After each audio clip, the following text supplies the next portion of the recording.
வாக்களித்த பொதுமக்களுக்கும் உழைத்த உடன்பிறப்புகளுக்கும் அமைச்சர் அன்பில் மகேஷ் பொய்யாமொழி நெஞ்சார்ந்த நன்றி தெரிவித்துள்ளார்.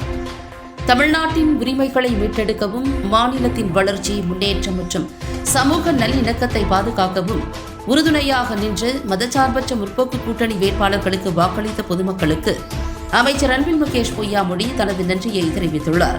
இதுகுறித்து அவர் வெளியிட்டுள்ள அறிக்கையில், நடைபெற்று முடிந்த சட்டமன்ற தேர்தலில் மதச்சார்பற்ற முற்போக்கு கூட்டணியின் சார்பில் போட்டியிட்ட திருவெரும்பூர் தொகுதி வேட்பாளராகிய எனக்கும், திருச்சி கிழக்கு சட்டமன்ற தொகுதி வேட்பாளர் இனிகோ இருதயராஜுக்கும், மணப்பாறை சட்டமன்ற தொகுதி வேட்பாளர் அப்துல் சமதுக்கும் வாக்குகள் அளித்துள்ள வாக்காளர் பெருமக்கள் அனைவருக்கும் எனது மனமார்ந்த நன்றிகளை தெரிவித்துக் கொள்கிறேன்.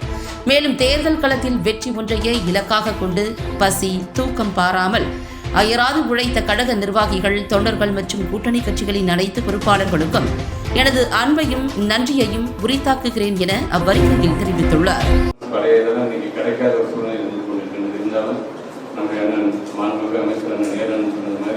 அந்த ஈடிஆர்களை வலியுறுத்தி பொதுவினர் போகிறதுக்கு என்னென்னலாம் செய்ய வேண்டும், அரசாங்கத்தினர் என்னென்ன உதவிகளாம் வேண்டும் என்பதெல்லாம் கடந்த ஆலோசித்து கண்டிப்பாக என்னுடைய நிறுவனத்திலிருந்து அதற்கான நம்முடைய ஸ்டேட்டுக்கான நம்மளுடைய டிஸ்ட்ரிக்டான அந்த கான்ட்ரிபியூஷன் கண்டிப்பாக இருக்கும் என்பதை நிறுத்தி தெரிவித்துள்ளோம்.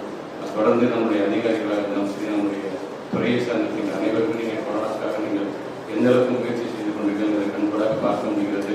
இப்போ உடன் நம்முடைய கலெக்டர் அவர்கள் உட்காந்து பேசுனதுக்கு நேரில் சொன்னால் பழைய இதெல்லாம் இன்றைக்கி கிடைக்காத ஒரு சூழ்நிலை இருந்து கொண்டிருக்கிறது. இருந்தாலும் நம்முடைய அண்ணன் மாண்புமிகு அமைச்சர் அண்ணன் நேரன் சொன்னது மாதிரி அந்த ஈடிஆர்களை வலியுறுத்தி பொதுவினர் போகிறதுக்கு என்னென்னலாம் செய்ய வேண்டும், அரசாங்கத்தினர் என்னென்ன உதவிகளாம் வேண்டும் என்பதெல்லாம் கடந்த ஆலோசித்து கண்டிப்பாக என்னுடைய நிறுவனத்திலிருந்து அதற்கான நம்முடைய ஸ்டேட்டுக்கான நம்மளுடைய டிஸ்ட்ரிக்டான அந்த கான்ட்ரிபியூஷன் கண்டிப்பாக இருக்கும் என்பதை நிறுத்தி தெரிவித்துள்ளோம்.